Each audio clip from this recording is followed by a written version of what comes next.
Right folks, how's it going?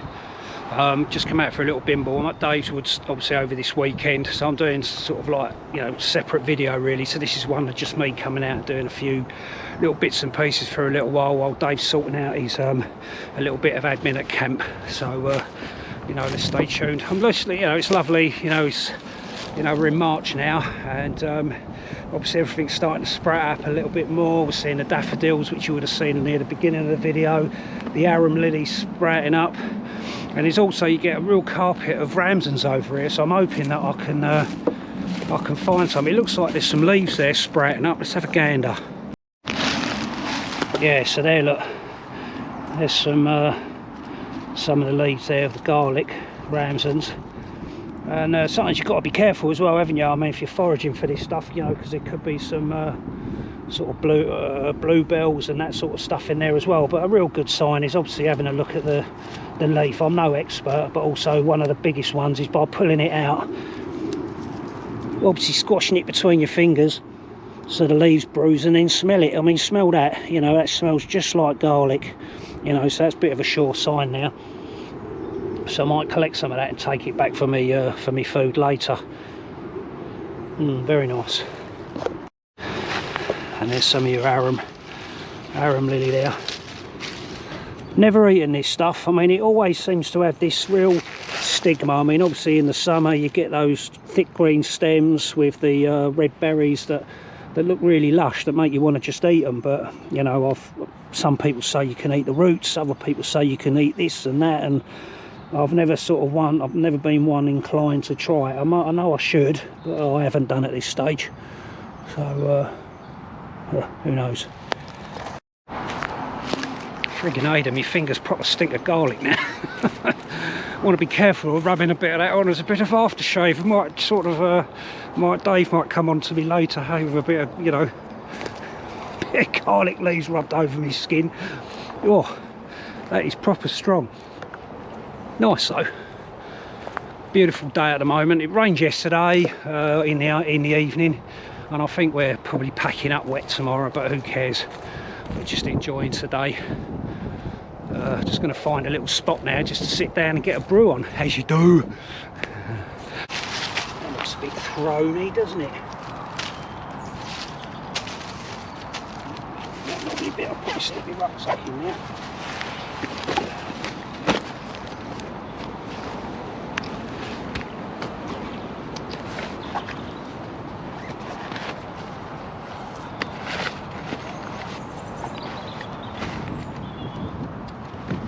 Keep that bum dry, and I stick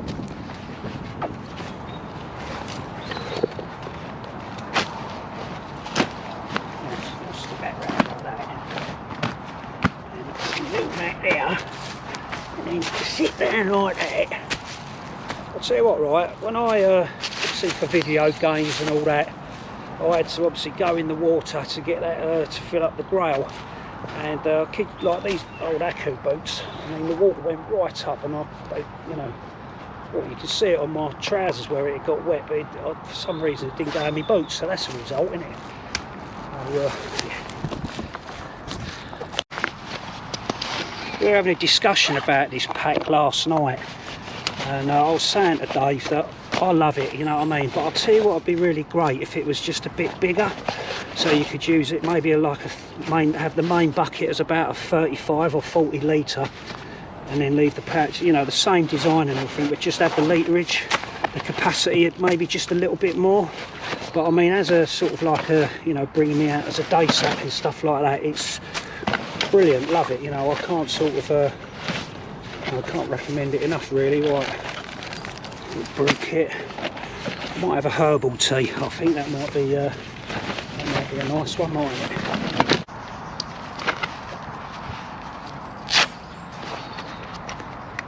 I can't complain about this weather today. It's beautiful.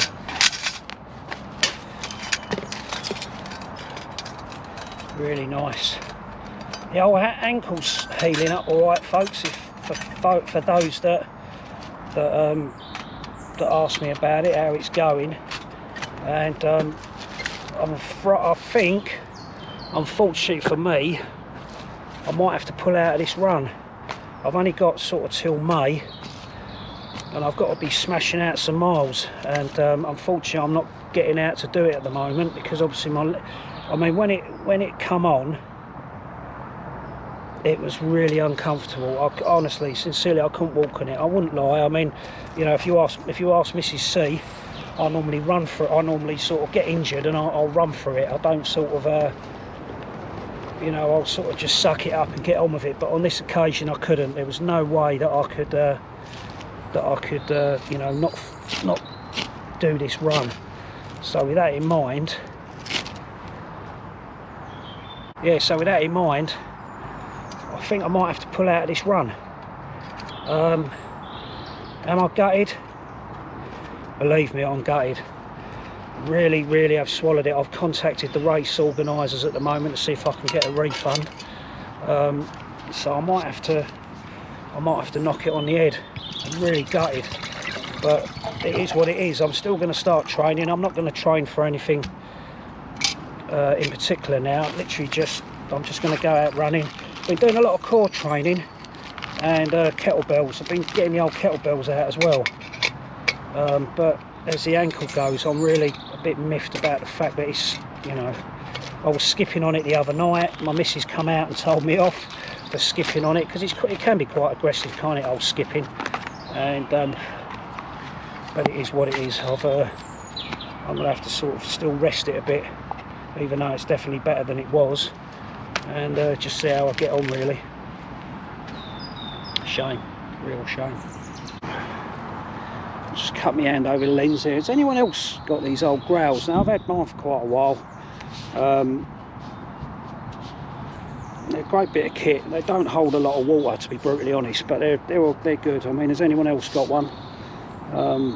You know, I'm not associated with them or anything like that. They're just quite handy to have, you know, strapped onto the outside of your kit or tucked away. Sometimes I used to have it tucked away in my stubborn, if I need, or my stubborn, as it were, so if I needed it. But yeah, not a bad bit of kit, really.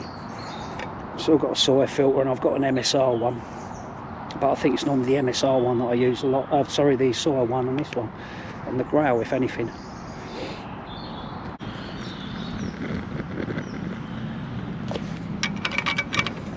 Still using the old burner.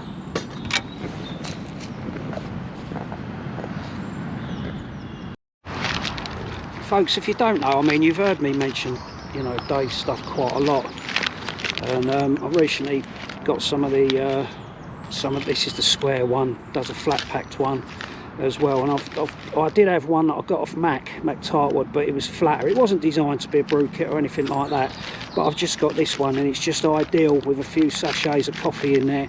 It holds my little lid for both pots, and then I've just got a spoon in there, you know, titanium spoon, and it just fits in there lovely, and it's just a nice consolidated, you know, brew kit, if you like. I mean, you get these and use them for whatever you like, but I've literally got them as a brew kit. I'll put a link in the description if you want to go and have a look at Dave's Etsy store. But yeah, obviously good quality gear, good tips, you know, everything, all the material's good, really. Now these stoves, they weigh in at about 24 grams. I've been having a lot of people getting quite anoraki with them and giving me feedback onto how they're burning and everything else, and a lot of people are saying that these are burning better, than have got a longer burn time than some of the more sort of popular burners that are out on the street, which is obviously good for me to know.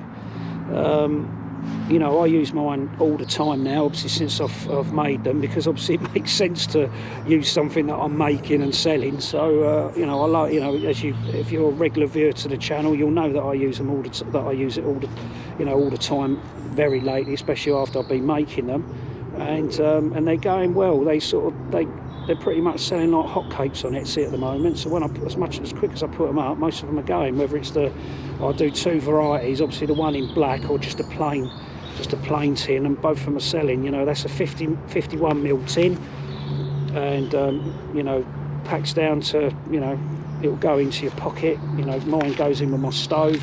I could even put it in there if I wanted to. You know, it wouldn't take up, you know, no space at all, really. Brilliant. So great. You know, I've been sending them out all over the world as well, which is pretty that's pretty satisfying as well, going out to Australia, Netherlands, yeah, across the pond to America, Australia as well, and obviously all parts of the UK and even Ireland as well. Not that I'm saying that's a bad thing, but like, you know, they're going out to Ireland as well, so it's nice that they're sort of going out, they're getting out there a little bit more than usual, so that's quite impressive.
What I like to do while there's still a bit of fuel, little bit of fuel left in the tin, it's burning. What I do is I like to just to, rather than use, I mean I do carry a handkerchief, a spare one, just for wiping stuff out.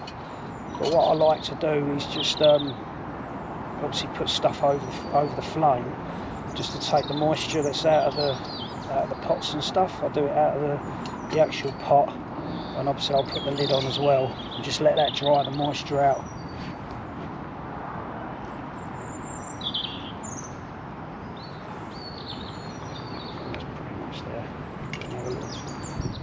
Give that a little, let the flame lick it. I do carry a spare one just for those eventualities, just wiping out the moisture.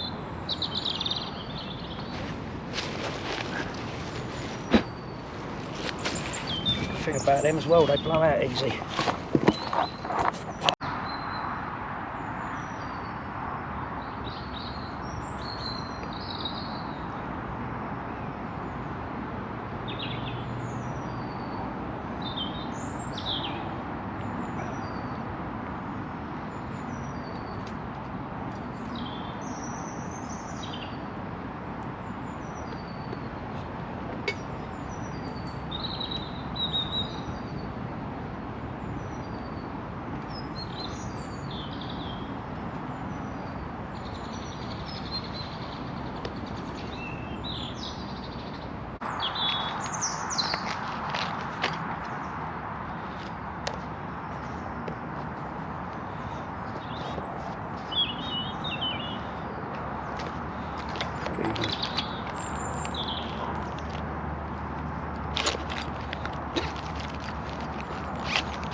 It goes in there inconspicuously, doesn't it? Yeah, sweet. I'm in a quandary now. Do I put it in there, or do I put it back in with the stove? I'm kind of thinking I need to put it back in with the stove, really. I think just that when I get the stove out, the burner's there with it, and just keep the you know, the brew kit as such separate.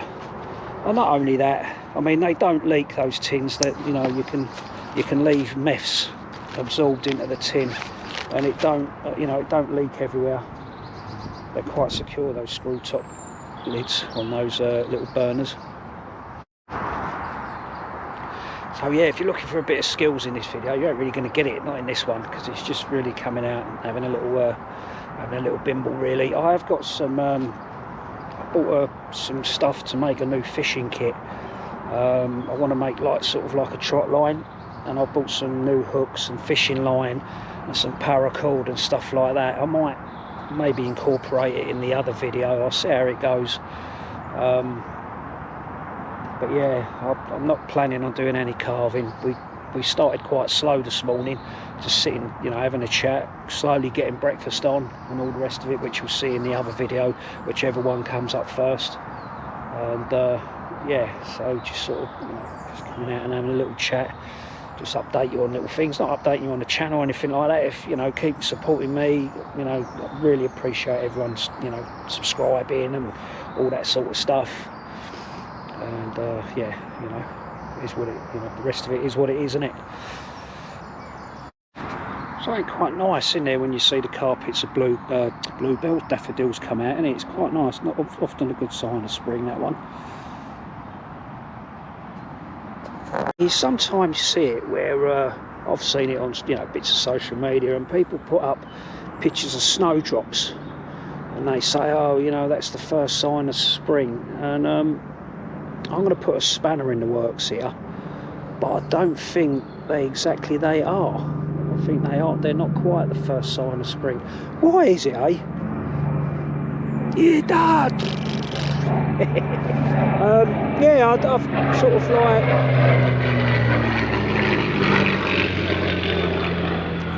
Jerry's flying over in his Messerschmitt. Boomer flying over Blighty. Oh, State Detective, I like that one, wasn't he? Yeah, so yeah, I'm not entirely sure, and I read it somewhere that I don't, you know, obviously it's people's opinions, isn't it, and all the rest of it, so I'm not entirely sure. But, you know, don't have a fight with me on, you know, YouTube about it. But I kind of, you know, I've read somewhere a couple of times that they're not sort of like one of the first signs of spring and everything else. I think like the likes of daffodil, I mean, obviously stuff starts regrowing, doesn't it, because it's early spring, but I think when I see like the daffs are out, you know, and you start seeing bluebells come through and arum and stuff like that, that's when I sort of think it's spring, not when the snowdrops and that are out. I really don't. They're out early sometimes, but it doesn't mean that it's spring. I've seen them sort of still in the winter. Now this is the Windrunner by Helikon Tex. And this is the Pentcock cam, and it's part of their Outback line, not Bushcraft. It's their Outback line. It's just like a wind, you know, a light wind shirt or wind jacket, whatever you want to call it, with a kangaroo pocket in the front, elasticated cuffs, and you know, it's got a peak on the hood and all that as well. But I've got two of these. I've obviously got this one. I've got this one in the XL that I just bring out, you know, as a sort of a bushcrafty one, and then I've got one in black. And the one in black is that I wear for running, and I've had that sort of 2 years, I think, now, and that's brilliant. I really rate these tops, really do rate them. I mean, I've worn it, you know, in the wind. I've worn it pretty much year round when I'm out running and stuff like that. Really, really good tops, and they're not that expensive either, really. I'm not affiliated with them because, god damn it, they wouldn't have me. And but yeah, I do sort of like recommend, you know, well, as most of you know, I'm quite a follower of their stuff, and I certainly like these tops as well.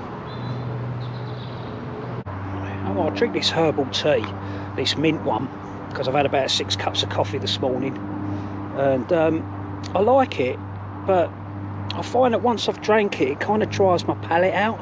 It's almost like drinking cranberry juice or something like that. I find that I get quite a dry sensation in my mouth. I don't know if anyone else experiences that, if they're into the herbal teas, but yeah, I like it, refreshing all the same, and, you know, really nice mint tea. It's one of my go-tos, really. I've had the echinaceas and stuff like that.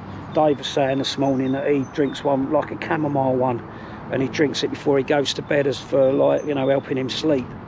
And yeah, I like it as well, just to, you know, better having a little one of them little birch pots and just drink it willy-nilly, really. Sort of mix it up between the sachets and you know, the sachets of coffee and all the proper banging coffee I've had this morning, to having, you know, sort of like herbal tea, really, just to sort of like, but I do find it dries my palate out. While I think about it, folks, if you haven't done already, I'll put a link in the description. Go and check out the Woadsman podcast. I have mentioned them before. Brilliant podcast, folks, right? It's nice to listen to sort of something from England. Not that I'm saying that I don't listen to ones across the pond and all the rest of it, but they're there's a lot of saturated American stuff on there, but I'm not caning it. I'm just saying there is. So it's nice to have some, especially with the bushcraft stuff. Extremely humble, and I really do enjoy listening to them. But you know, if you're into the podcast thing, go and check it out. I'll put a link in the description. Woadsman podcast, and you know, just go and just have a listen. You know what I mean? They're just nice. You know what I mean? Nice podcast. Very humble, and yeah, they're Joe Price on there. A little time back, I suppose most people have come across Joe Price or have heard of him, and again, very humble and a really good podcast. So I enjoyed that one, actually. Well, I enjoyed them all, but you know, again, really good.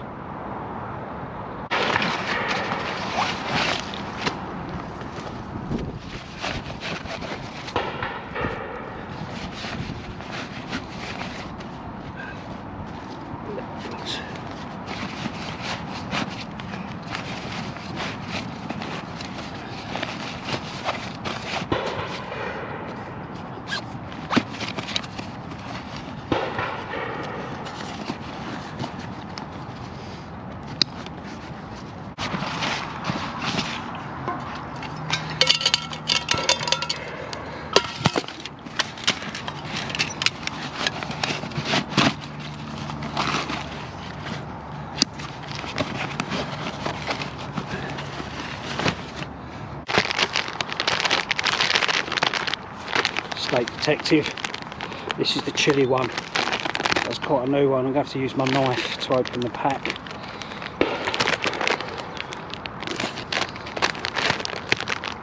Might gromp the old bag and not give Dave any. He wants to try it. I think Dave's going to buy some. Lovely.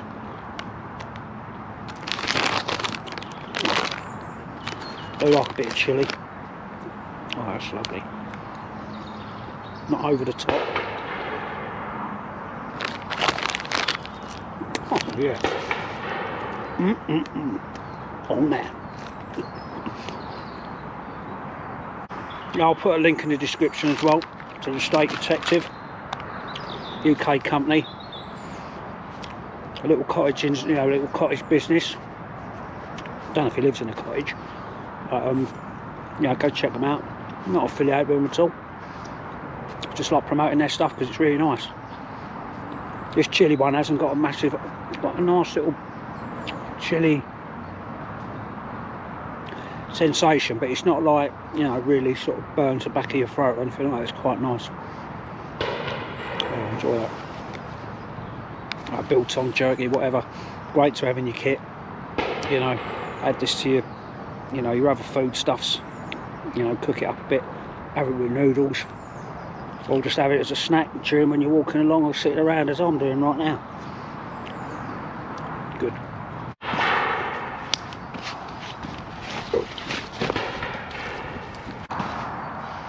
Well, thanks for watching that short video, folks. Not really a lot, just letting you, you know, showing you a few bits of kit. And if you've got this far, then brilliant. Subscribe to the channel, share it if you like. If you know, share it to your worst enemies. And there it is, really. So I'll see you on the next one, folks. Take care.